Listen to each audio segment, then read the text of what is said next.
Go, unahan sa pagkain ng cake for 1,000 pesos. Siyempre, nabusog ka na, sarap pa. Pero kailangan dyan kayo ha, huwag kayo alis. Isikel, huwag ka alis dito sa video. Kasi, kailangan pati yung bibig nyo, yung dila, yung malinis na. Lunok na. Isikel, dito ka lang. Huwag kayo naman tubig, bawal uminom. Madidisqualified ka. Matamis talaga yan, kasi cake yan eh. Mamaya. Sige. Okay lang naman, mabilis eh. Diyan na ata si Nathan nanalo. Kailangan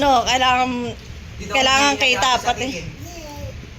Mahina sa cake eh, kanina ka pa kasi natadaya. Kaya ka natatalo.